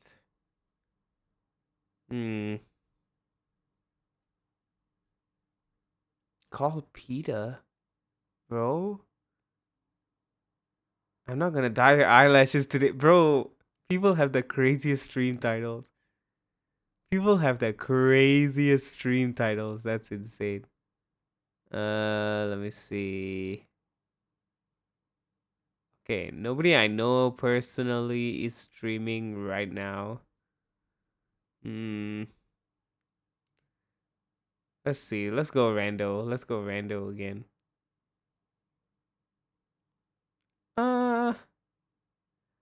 Let's try this person.